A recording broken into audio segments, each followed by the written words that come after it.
මේ වෙලාවේ පොඩ්ඩක් කුණුහරුප කියන්න පුළුවන් මේ වෙලාවේ කවුරුත් මුකුත් බලන්නේ බලන්නේ නැහැ. නැහැ. So this is වද tick tick tick tick tick tick tick tick tick tick tick tick tick tick told This people is the this. first time you're hearing Wasam is not the extrovert that you think he is. Being stressed out about something is a mental condition. And a lot of people get stressed out because they think too much about things. Agency, like I said, agency culture is a beautiful thing. There's so much that you can learn, etc. But it's the agencies I feel that screw it up for themselves also. Right? I keep telling myself, why are you working?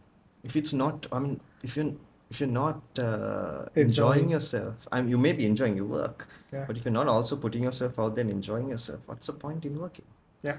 Up. It's messed up. Messed up. I mean, somebody who's super woke these days, if they actually go through my algorithm, they're gonna judge me like crazy. Mama influencer කෙනෙක් නෙවෙයි රොක්ෂාන්. Yeah, that's what, so you say. No, Mama, I'm not. I have a private Instagram profile.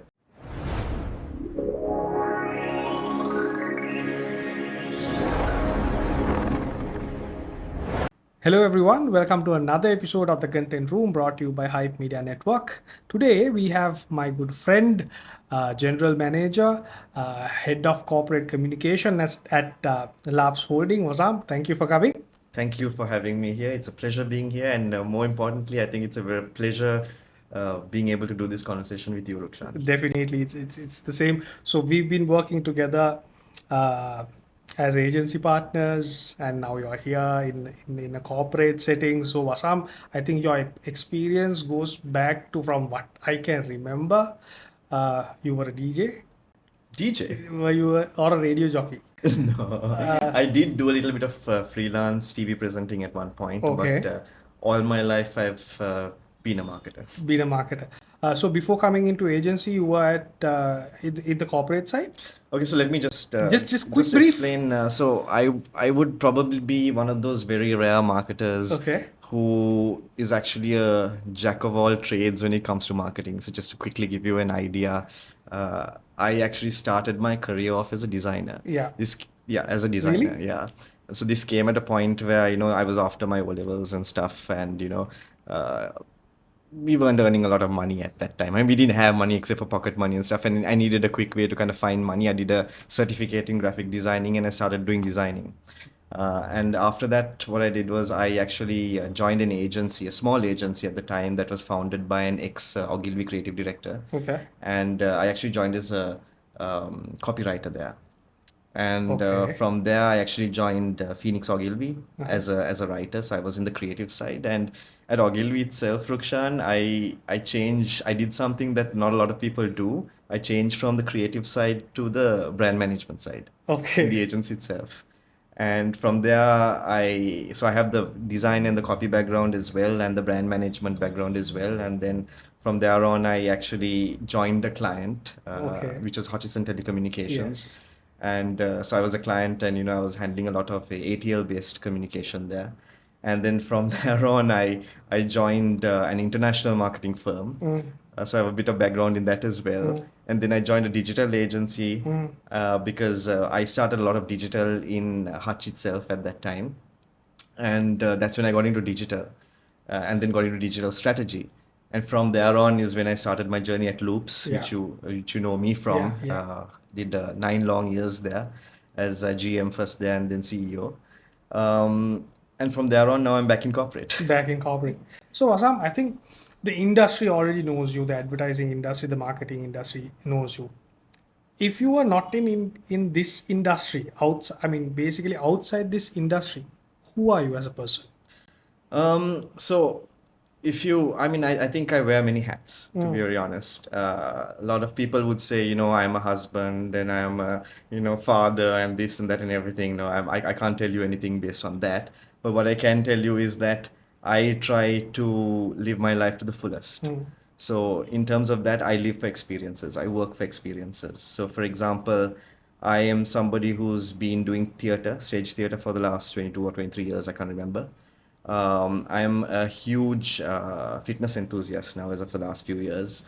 I do a lot of As we see on your socials. I do a lot of stuff. I do 2 racket sports. I've gotten into martial arts, and more than anything else, I've really come up with this intense passion for adventure tourism. Mm-hmm. So I love doing things that spike your adrenaline. I love doing hikes. Lately, I've been into not a lot of people do, which is a waterfall abseiling. I think abseiled about five tall waterfalls in Sri Lanka, including the tallest waterfall, which is Bambarakanda. Vabarakanda, yeah. And yeah, I mean anything. If my first love is, I love being in nature. Mm-hmm. So you take me to the mountains, you put me in a forest, I'll feel right at home. All right, all right. Vasam, with all of this, how does your perfect weekend look like? I mean, it goes back to, I mean, if I could just drive off somewhere up country and find a hike that I can do, climb a mountain, send a drone up, get some drone footage, etc., I'd be very happy. Yeah. All right. Now, from the day that I know you, you sound like you're very passionate in communicating with people. Okay. Is this your personality, or is this because of the trade that you are in? Funnily enough, how do you see me as? Do you see me as an introvert or an extrovert? Or? Definitely an extrovert. Okay. That's how I see you and I perceive Vasam. But is that the reality? But I actually tend to disagree with that, to be very honest, because I would actually call myself an ambivert, Okay. but more towards the extroverted side. I'll explain why. Like, for example, I think if I am comfortable with people, now I'm very comfortable with you. We've had Yes. many conversations before, right? This is how I'm able to talk to you like this as well. If I'm close to people, if I'm comfortable with people, if I build a rapport with people, I am an extrovert. Yeah. You put me on stage and ask me to do a speech, that's a different thing. That's a skill that I have built and all that stuff, right? So, but like for example, even when I was in the agency side and we had to network with people, I hated it. You found it difficult or you didn't like it? I found it difficult and I hated it. Okay. I think I still find it difficult. So, I try. I mean, I try hard so to this do is a it. general manager who looks after the entire communication of a Yeah, corporate yeah. But entity, a this is, CEO of an agency. You yeah, saying that you are uncomfortable doing I'm very that? uncomfortable. So, for example, I find it very uncomfortable to do small talk. Mhm. I like having conversations that are meaningful. So when I, for example, go to a networking event and I need to kind of, strike a conversation, take my business card out or do things like that, it makes me very uncomfortable, but I do it anyway. I put on a face. I go back to my acting role experience and I put on a face where, it looks natural, but internally, it's not something that I'm comfortable doing. How many people know this side of you? Very few. Publicly, I think this is probably the first time that I've admitted it. I mean, I've So told this people is the first this. time you're hearing Vasam is not the extrovert that you think he is. Yeah. Vasam, if you were not in marketing today, what do you think you would be doing? Honestly, I have no idea. This is what I've known all my life. I got into this by chance, and I've been doing this for so long that I've really not really had a chance to really think about it. But I mean, at some point, I'd like to properly get into entrepreneurship at some point. And I know it's not easy as people say and all that. I have a passion when it comes to, I know nothing about, for example, being, I mean, I can cook and all that stuff, but I'm not a culinary expert or anything, but I love hosting people. So maybe something in terms of hospitality side or food and beverage or something is maybe something that I might look at getting into in the future. Okay. But honestly, the truth is, if a blanket answer would be, I have no clue. You're still figuring it I'm out. still figuring it out. Vasam, now you've been a CEO of an agency. Right now, you're heading a very important, stressful pillar uh, at the corporate level. So, as that person, when you push out of work, do you disconnect from work and focus on something else, or you're still thinking brand, marketing, content? How does it work for you? So I think, I mean, when you say stressful, I think that's an assumption. And at the same time, I would also say that being stressed out about something is a mental condition. Mm-hmm. And a lot of people get stressed out because they think too much about things and more than they should. And I think it's, if you have the right mental balance, that's something that can actually be conditioned and, uh, you know, it's something that can be managed, to be very honest. And part of that also, to answer your question, is that when I go off work, unless it's a situation which is critical, like for example, uh, it's something that is pending and has to be sorted out fast because there are other consequences for not letting that happen. Or for example, if it is crisis management or something like that, then I may not have the privilege to turn off. But in general, if that's not the case, after I'm out of work, I make it a point to switch off because it's good for mental health also. And I think you need to be able to, for example, keep that work mode on in that given frame of time, Hmm. right? A lot of people like Even when you were running the agency? even when I was actually trying to get there. Even when I was running the agency, I made it a point to do that. See, agency culture, it's a beautiful thing.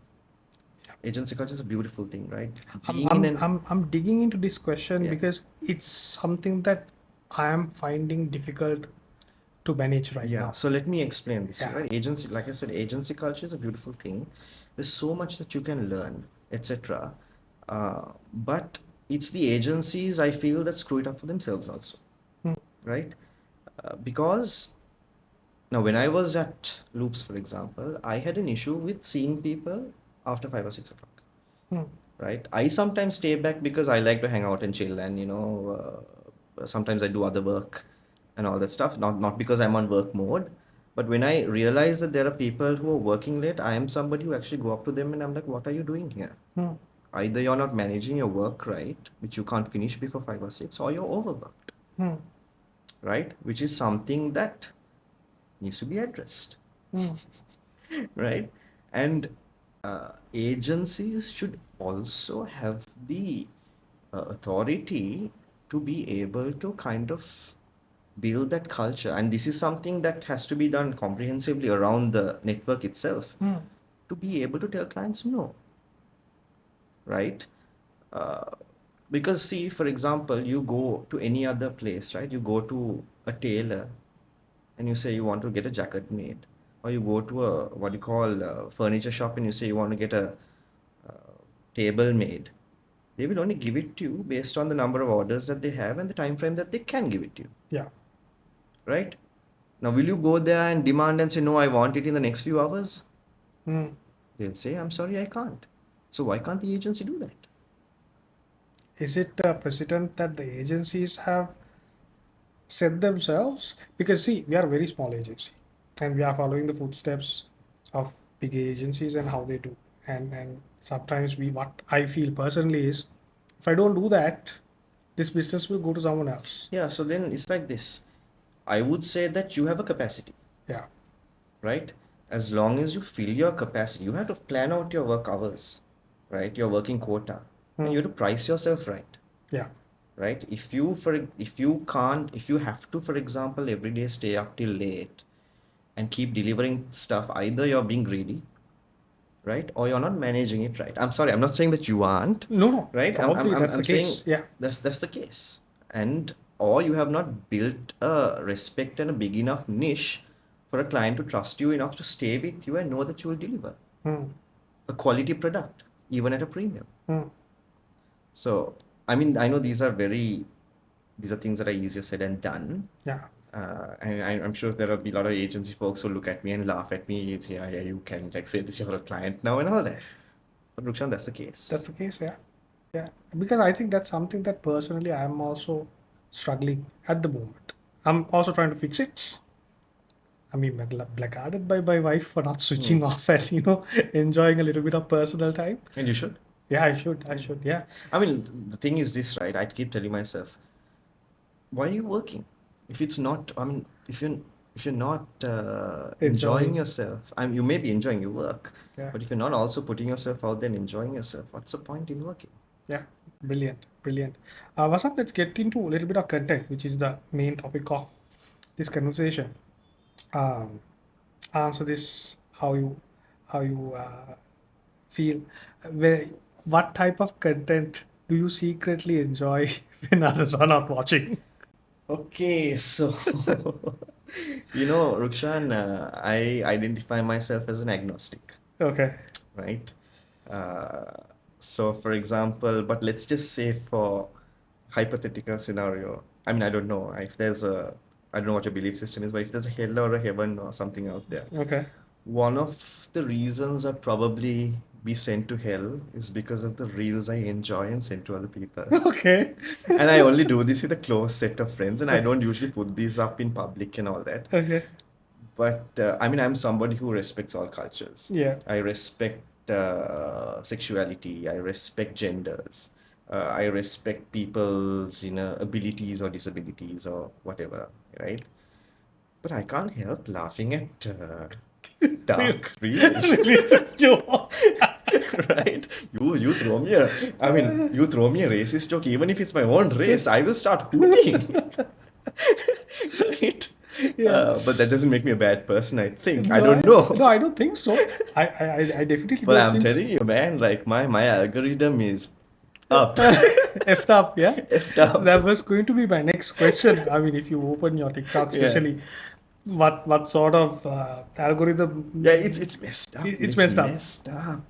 I mean, somebody who's, super woke these days, if they actually go through my algorithm, they're gonna judge me like crazy. All right. Maybe after the conversation, let's go and have a I look mean, if at. you're open to it, I'm happy to send you some reels later Yeah, to I'm show you, always, always. show you what I mean. So, generally, how many reels or TikToks do you save that thinking, I'm gonna watch this piece of content So again, many. and you never watched? So many, like for example, there are certain fitness technique related reels. I was like, oh my God, I should try these new exercises out or these things out, and I save it, never watch it. There are so many products. I feel like, ooh, these are nice. Maybe I should research them on Temu or Daraz or something later, and I save them. What do you call, never happens. Sometimes there are healthy recipe meals or some nice stuff I which do I, that also, healthy yeah, I recipes. was like, oh, these, when I have the inspiration, I should go check these out. Never have I opened one of those reels again. Yeah. Never. Okay. So next question now. I've seen you doing trend videos and all of those things at your office also with your staff members. Are there like these trends that you secretly like, but openly marketers pretend that they really, really hate these type of trends? I don't know why you think I like doing trend videos. Based on what I've seen. I'm not somebody who usually see mama influencer කෙනෙක් නෙවෙයි Rokshan. Yeah, that's what. So you say. No, mama, I'm not. I'm not. I have a private Instagram profile, That- right? My TikTok is open, and I'm actually putting a lot of content on TikTok for one of the reasons is I'm still learning how it works best and stuff, and I can't dance for shit, right? A lot of these trends out there, have these things and all that. And I also believe that I want to do my own thing and original things and not always go behind a trend. But I understand for corporate work and all that, how some of these things would be important as long as there's strategic brand alignment, Mhm. right? Because that's very important. And so as long as it's that, yes, but there's nothing like that I've secretly enjoyed All as right. such. You brought this conversation to a very interesting Yeah. place. Two questions. You said first one, let's finish that off. You said you're not an influencer. Now for me personally, how I perceive influencers are not based on their number of followers. Because I feel if you have these 500,000, 1 million follower bases, if you actually go and check, you might find that for a client who uses this influencer for advertising, that follow base has nothing to do with the target audience. Versus if I use you as an influencer, get you to talk about my product, I would achieve a much better results even though you have only 1,500 followers. Is this the same thing idea that you have? What you're saying is 100% absolutely correct, right? First of all, when I said that I'm not an influencer, I'm not an influencer in the traditional Traditional sense, sense. right? I think anybody, you, me, the crew that you have around here who's basically filming this and doing the back end work, anyone can be an influence in the context that you're saying. I think the reason that is also is because one is there is authenticity Mm-hmm. and there's trust, right? When you go to a generic influencer that basically is out there, you know that they're paid to do something. Correct. You know, it's so sad that, uh, they just accept any job that is out there. Even with competing I mean, brands, I mean, couple of weeks apart. some of these people are lovely people. I know some Oh, of these people personally. yeah, And I know you know many of them more than I do. But it's become part and parcel of how they earn money, right? correct. But how authentic is it? It's not. It's become an advertisement, right? Whereas, for example, for me, and I know, for example, I'm sure in our collaboration, I'm not somebody who always goes behind influencer marketing, but I know, for example, with Hype Media at the time that I was at Loops and all that, we have collaborated with some influencer marketing Yeah. projects, right? And you would know that whenever I come up with you with a brief, it's not a traditional brief. Mm, It's not saying, Rukshan, just get this influencer to talk about this. No.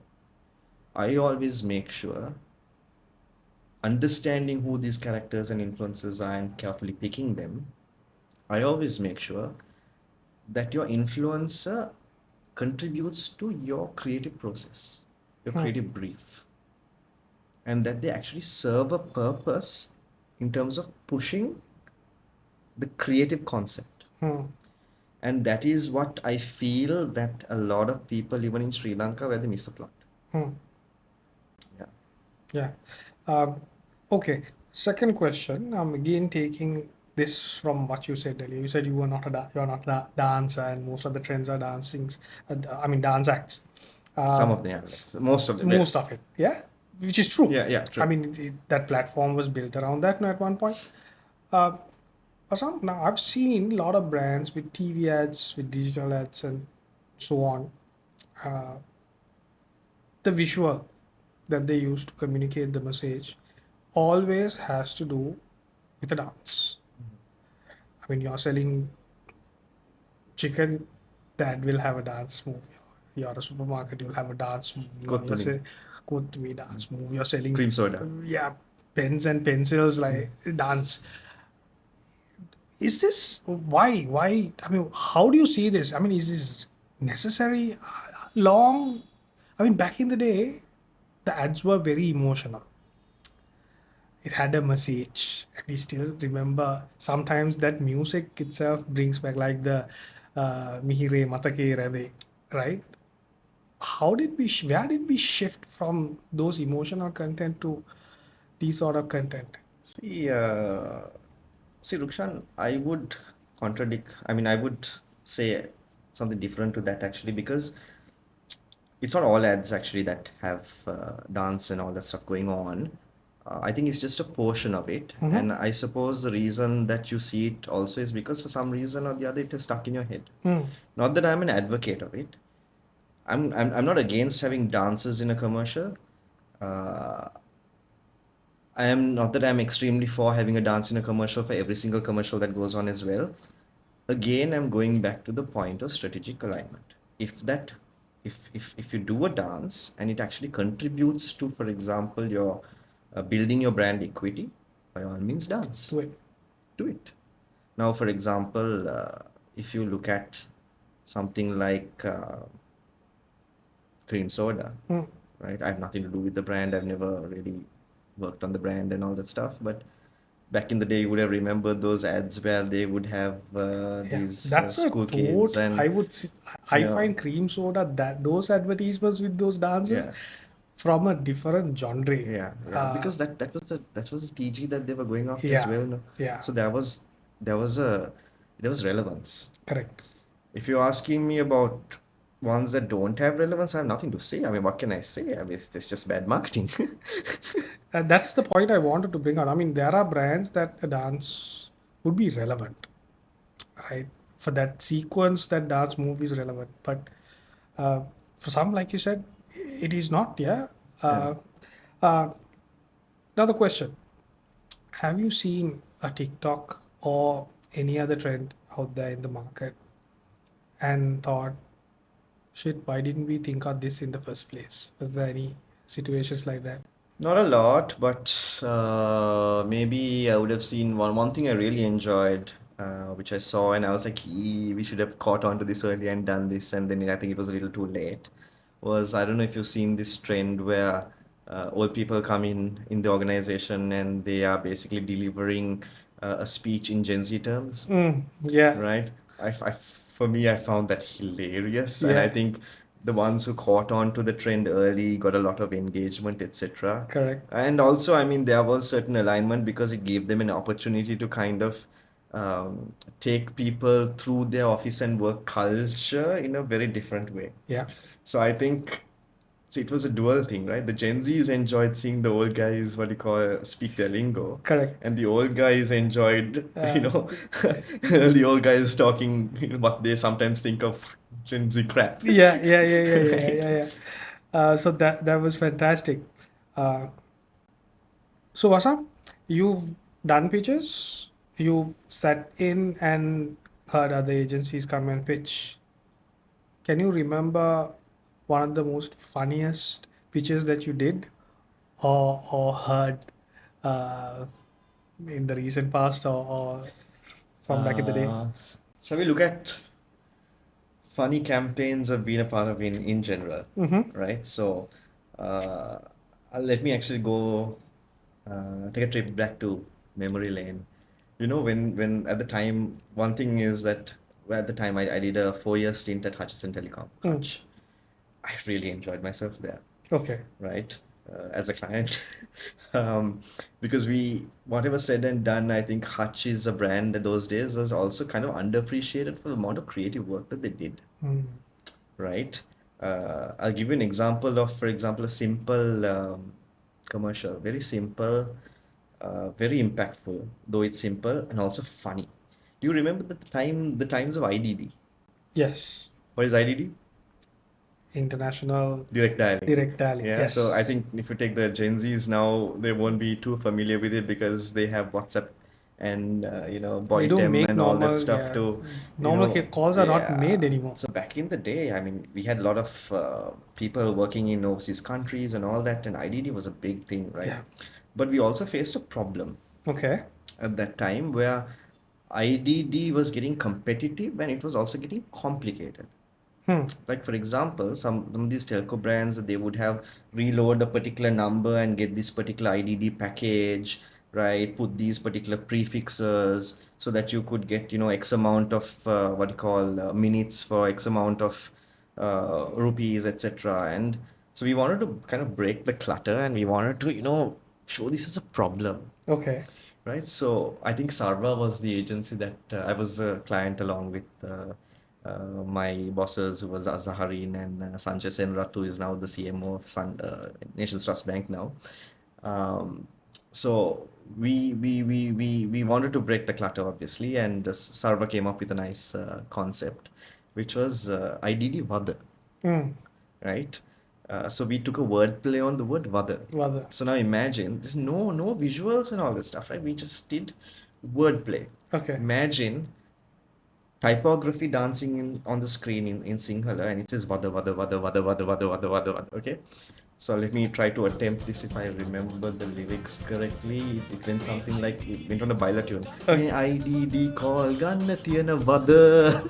So it's the tiyana Vada. Vada. Yeah, Yeah. අමුතු ගණන් reload දාන්න තියෙන වද ඉස්සරහට තවත් අංක දාන්න තියෙන වද ඒ මදිවට තව කොන්දේසි තියෙන වද. So it's like මේ කිසිම වදයක් නැතුව මේ call ගන්න because you don't have to be putting all these prefixes and reloads and everything, just call, the rates are low, Yeah. right? And then I'll just tell you a few other campaigns. I'll take another one from Hutch itself. I don't know if you remember the old commercials with tick tick tick. Tick tick. Hutch Tick Tick. So this was when Okay. Hutch was a late entrant to the market, I think, at that point for per second calling. Okay. And again, we wanted to break the clutter.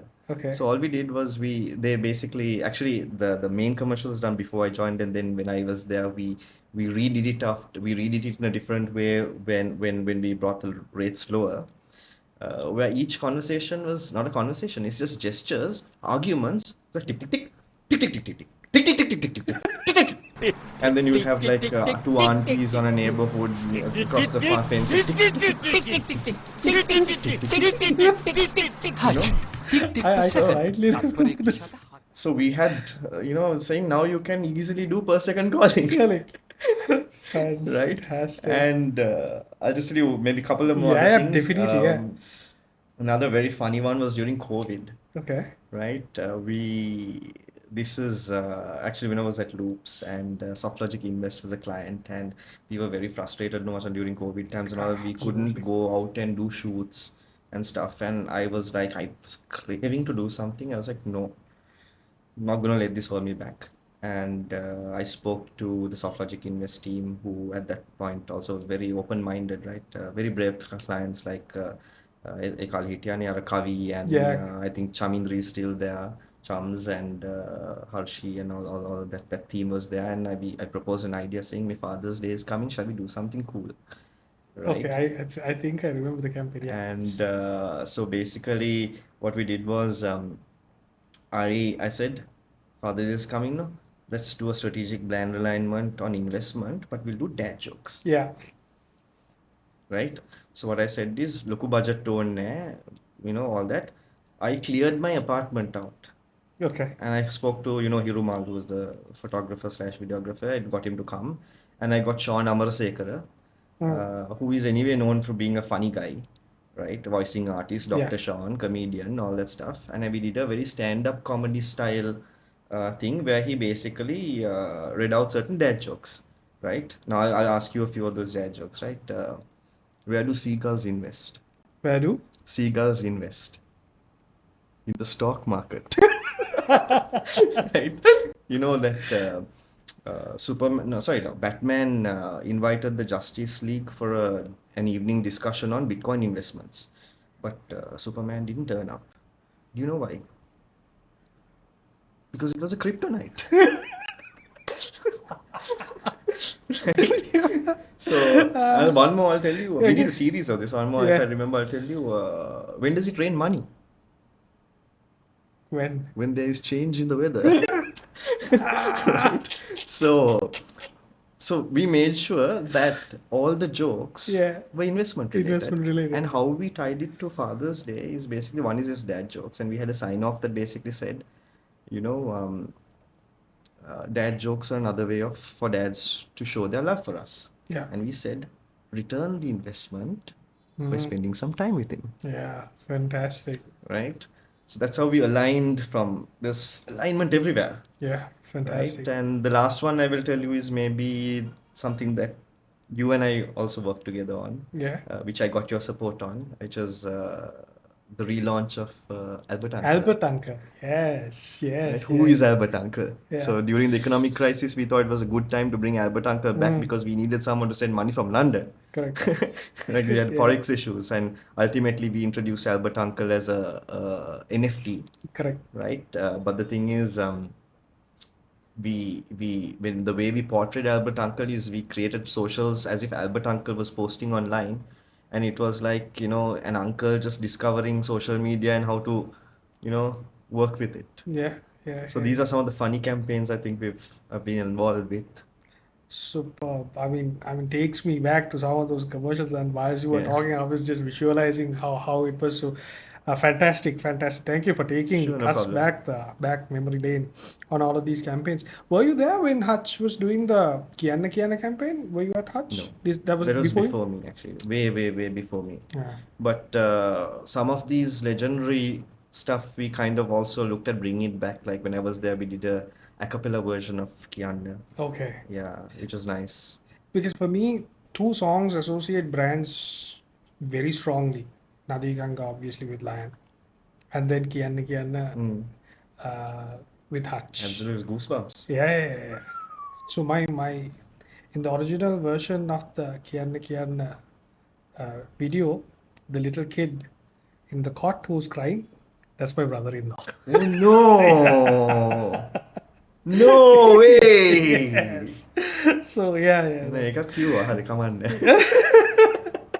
So fantastic. Vasant, you think brands overcomplicate content right now? Uh, Or sometimes, not all the time, obviously. do brands overcomplicate content? Yes, they do. And no. Mhm. Well, See, okay, I'm gonna put this back to, I think there's a word that I kind of used a few times. I don't know if you caught it, was strategic alignment, Correct. Yeah. right?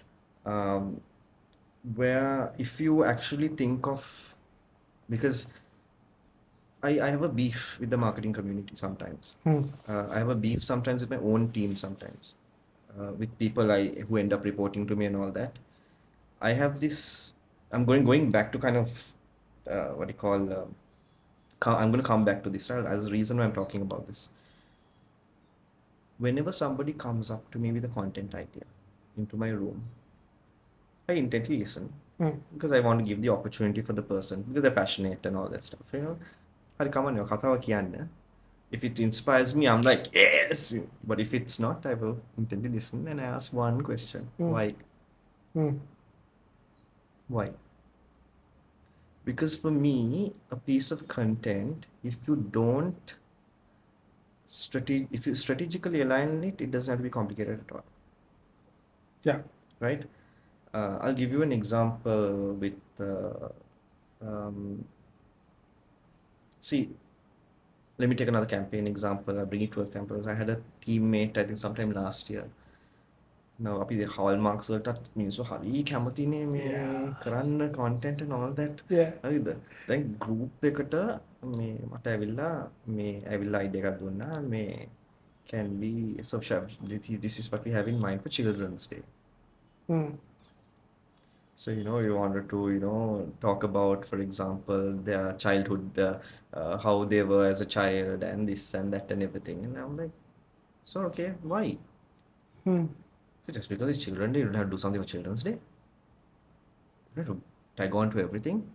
But I said, you come back to me telling me a purpose. If you can find me a purpose, how it's going to add value to my brand.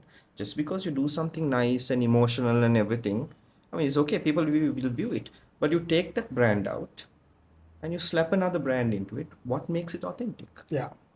The same thing Gamika was talking about in the last podcast also. Right? What makes it authentic? So I had a problem there. So in this case, even though we couldn't find authentic alignment to the brand loves, we found a purpose for it. Hmm. So I actually came up with an idea and I said, let's do something AI, Okay. but not just AI. Because we had a problem. First, we always go back to the problem. No? Yeah. You look at the problem, how do you solve that problem strategically? Right? One of the problems that I was facing it as a corp comms guy also, because I'm doing marketing also, but even though my designation says corp comms, we had a lot of people joining the new management. See, if Laughs is a company that is over 20 businesses, Yeah. over 20 businesses, right? There are businesses you would have even heard of, Heard of. like life sciences to salt and chemicals to maritime to logistics I to found out about some of the businesses rubber when we were exports doing and the all video, that, yeah. remember? And then we have a lot of cross functions also. Correct. So there are also a lot of new management people who had come in, which is also breath of fresh air with new thinking and new everything. But a lot of the market didn't know that there are a lot of these people who have come in, Yeah. right? How can we use this as an opportunity to give publicity to the new management, I remember the campaign. right? Yeah. So I said, let's do AI. Let's do this campaign on LinkedIn. Now, how many people do a Children's Day campaign on LinkedIn? Yeah. Not many, Yeah. Yeah. right? Yeah. So I said, let's do AI generated baby bosses. So we did a simple carousel, nothing fancy, very cheap. On one side, we had how you would look as a baby boss in your Baby baby boss. suit, this thing. And we would talk about a childhood quality, right? On how they bring that childhood quality to their work today. Hmm. We are not saying, hey, this is so and so who just joined us. No, we are indirectly saying that. Yeah. We're showing this whole Children's Day campaign where you ultimately also get to know, oh, this person works here, Yeah. right? So strategic alignment is very important. There has to be a purpose Yeah. at the end of the day, or else there's no point doing content. And if Yeah. you find that, things don't become complicated. The road is very clear when you crack that. Yeah. Fasam, with your many years of experience, you would have seen in the market many different pieces of content, commercials, ads, press ads, whatever falls under content. Is there that one piece? Is there a piece of content that you, when you looked at it, you felt, I wish I would have been the one behind this? Honestly, nothing's coming to my mind on that. Nothing. Nothing. No. No. Okay. So, do you think, moving on to our next question, Sure. content is now too forced onto the audience than them actually willingly consuming? I mean, when you look at the metrics, you can tell. Like, Hmm. for example, if, for example, the content that you're putting out is not getting the relevant traction that it deserves, right? You know that it's forced. Yeah. If you are organically getting the amount of views, interactions, uh, reach, engagement, all those things, you look at your metrics, you know that, okay, let's be honest, right? More than half, okay, of the content, brand content that is out there in this country is shit. Yeah. Agree with you. Right? It's Yeah. shit, Yeah. right? Because one is they're given a mandate saying you have to put X amount of content for a particular week and this and that and everything. For me, I think it's about quality versus quantity, Hmm. right? Don't try to fill that gap just because you are supposed to put something. Fill it up, but fill it up with something with quality. Hmm. Something with purpose Yeah, and strategic alignment. absolutely. Absolutely. So you have to define, for example, based on your audience and your what do you call business and all that, how what would be a good amount of interaction that is meaningful for you. Hmm. And if you're not getting that interaction, you go to any page and you see that they're not getting that interaction, you yourself will know the answer whether it's forced or not. And every time I see a post, I mean, we're also guilty of doing this Yeah. because we also have to. I'm not good with it, but you know, but Yeah. like every time people put certain hallmark posts just wishing people for the sake of it, why you see global brands doing that? Global brands are not doing that, Yeah. right? You don't have to, jump onto every bandwagon. It doesn't make sense. Doesn't make sense. Absolutely. Um, Next question, kind of like following up on this. Now you've seen marketing evolve. I think you got into marketing way before digital was a thing, right? Do you think advertising, creating content, and marketing from back in the day to today, have the brands got much safer and much more careful when they produce content from back in the day, when, I mean, risks were taken in certain See, campaigns? the honest okay, there are two answers I'm going to give to that, right? One side of that, Rukshan, for me is that I don't think it's less, I don't think it's more. Mm-hmm. I think that it is always as it has been, right? Uh, at least on a local perspective, I would say that, for example, yes, back in the day, people did some bold advertising. At the same time, kept it very safe.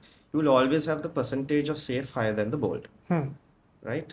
Even now with social media and all that stuff, people are being a lot safer than they're being bold, Yeah. right? I also think there is a side to that which not a lot of people understand, Okay. right? The side to that is, at the end of the day, who does work for brand and who puts out content? It's people, Yes. right? But at these moments, these are people who don't own these businesses, Correct. right? They're reporting to somebody. Yeah. Sometimes they have a larger external stakeholders that they have to worry about. Sometimes these marketers who are in high positions, and I'm speaking up for a lot of marketers out there also, uh, they have the right idea sometimes, Mm-hmm. right? They want to do bold things, but they're also a little scared to get their own hands burnt, Mm. right? Recently also, I mean, we know realize there was a particular uh, that bad thing. Commercial that was highly controversial, Yeah. which was a brand for more of the mass market, I would say, that kind of tackled a I very sensitive issue. We spoke about this in a couple of And episodes. probably, I'm guessing the people involved in that got their hands burned, but they tried to be brave, Yeah. right? But see, the thing, Rukshan, is that if you own the business, if you look at the people who actually putting more bold, creative things are sometimes the small businesses Yes. where they have more control and they Control. have the authority, Mm. Mm. right? You want job security Absolutely. at the Yeah. end of the day, and you don't want to be called in front of a board saying, "What the hell was wrong with you to do Yeah. something like this?" Right? So those things also need to be taken into consideration, Without which is pointing sad. finger. Yeah. Which is sad. Yeah. But ideally, we should start doing a lot more provocative, bold things in a way where it does not offend people. Absolutely. I mean, if you look at some of the content that is produced in the US, UK, European markets, even India, I feel that we are being much safer than. Cultural. Yeah. It's a cultural thing. Mm. See, if you look at Western culture, they're a lot more bold and straightforward Yeah. than the South Asian culture. They head-on attack the brands. I mean, Pepsi and Coke. Culturally, we are people who are very sensitive towards other people's feelings, Feelings. Rukshan, Yeah, exactly. Yeah. right? So it's a cultural thing more Mm. than anything else, Mm. I feel. Yeah, I follow with that. Uh, Next question. Virality or viral content is a topic, no? Do you think it's overrated? I mean, it's always nice to have something go viral, right? Mm-hmm. I don't think it's overrated. I mean, any brand, any person, right, who has a public profile or who has a brand would love to have their content go viral. So I wouldn't call it overrated. Mm-hmm. I mean, if they can get it viral, I think that's an achievement. It's a very tough thing to do. Yeah. And the problem is even today, where we may have certain indicators and certain guides and paths in terms of what could or could not go viral, Mm-hmm. it's a very tough thing to do. Yeah. I mean, doesn't the brands expect agencies to come up with content that will actually go viral? So then, would you be looking at? Pipe dreams. No, why I'm asking that? Why I'm asking that is when you're more worried about getting the content viral, don't you kind of give up on a certain level of creativity, emotions, and only think about what might trend, what might get this viral when you're producing a content? Um, it depends on the type of content, no? Right? And it depends on your business, no? Yeah. Right? If you're a B2B business that does white papers and journals, you don't expect that to go viral. Yeah. But at the same time, you would want a particular audience to, for example, access it, and you'd want to get your relevant results out of it. Very interesting conversation. I think we've I don't want to end this because there are so many other things that we need to talk about. But in the interest of time, I'm gonna ask you one last question, but this might have a very long answer. Let's talk about a brand that is killing it right now globally when it comes to content. Okay, I want to take a step back, Okay. right? And since this is the content room, I think this question that I'm going to ask is very relevant, Yeah. right? What is content marketing? Content marketing is Okay, I won't put you on the spot. I will Okay. answer the question, right? Uh, if you look at it in the theoretical sense, Okay. and I think it's important because some of these things as marketers, sometimes the theory goes a long way as well, Yes. right? If you look at what content marketing really is, we call it a strategic marketing, right, effort where you look at relevant, valuable, and consistent content to a clearly defined audience, Mm. right, in order to trigger profitable action. Yeah. This is Philip Kotler or you? No, this is not Philip Kotler, Yeah. right? This is not me. This is me paraphrasing my research in the past. Yeah. right? Because I used to teach this to kids, Correct. right? Because I used to be a lecturer Lecturer. for CIM as well, right? I used to teach this, to be very honest, to kids. Now I want you to hold that thought Hmm. for a second, right? One is those three things: valuable, consistent, valuable, what you call relevant and consistent content, clearly defined audience. Most important thing is there's no point in doing marketing if you're not getting a profitable action, Correct. right? Now I'm going to ask you, if I take, since you asked about a global brand, you take Red Bull. Hmm. When I tell you Red Bull, when I say Red Bull, Rukshan, what comes to your mind? Adrenaline, Perfect. What else? energy, Superb. excitement, Great. action sports, Brilliant. Adventure. I adventure. think you got the drift, Yeah. right? Now tell me, what kind of content does Red Bull do? Uh, adrenaline based action sport. Yeah. Randomly, when you go down your TikTok feed or your Instagram feed, right, even Facebook, Yeah. right? Don't you randomly see Red Bull branded people just cycling down a crazy rocky path on top of a mountain, which Yeah. looks like if he tumbles, the guy is dead, I know. Red Bull right? advertises everything other than the product. Yes, right?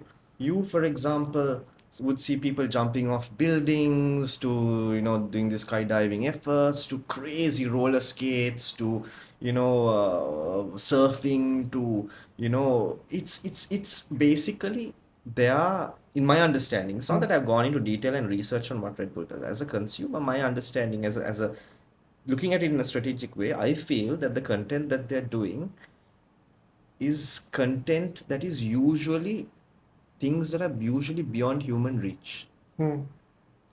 You and I can't do this. Yeah. You have to be Yeah.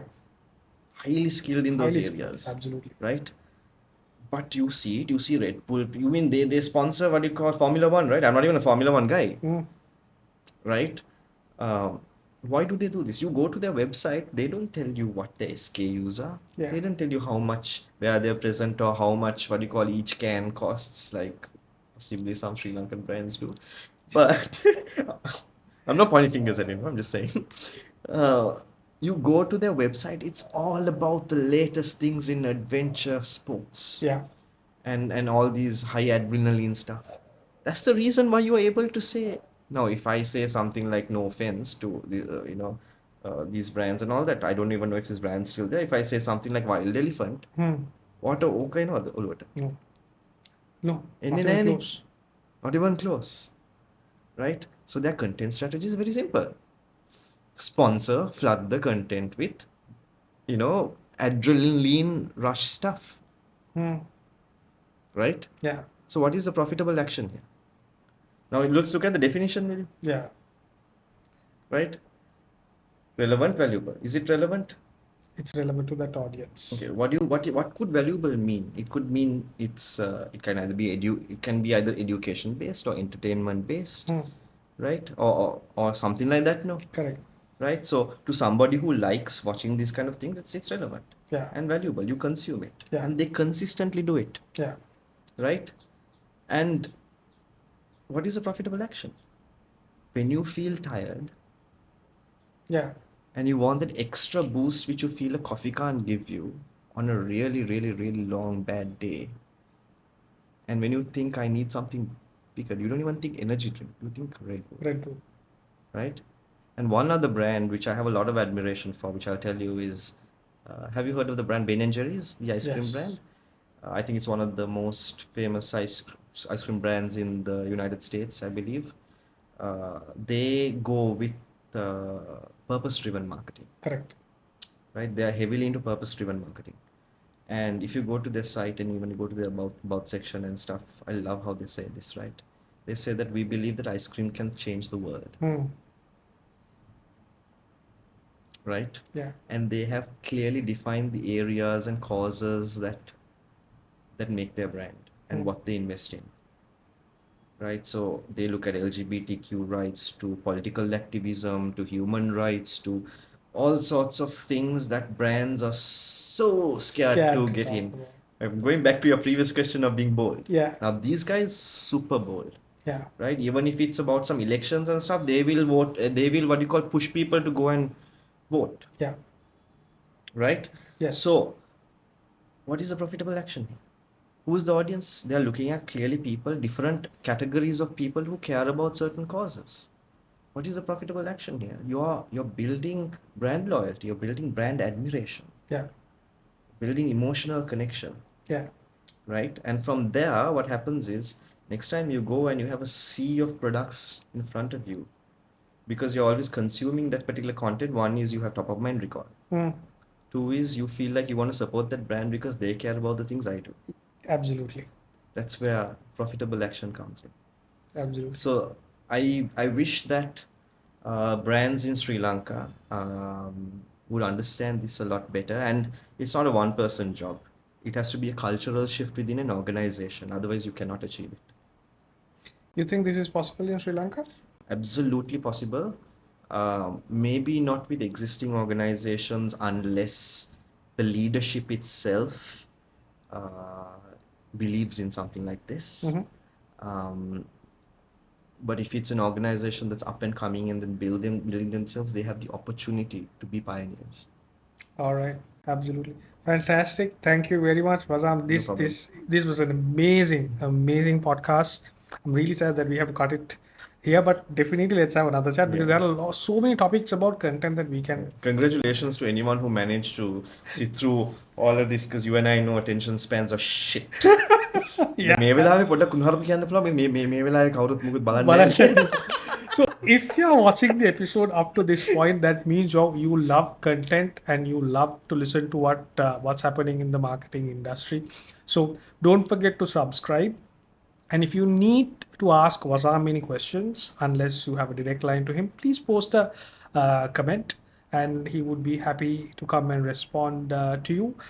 So until I see you next time with another episode from the Content Room, thank you very much.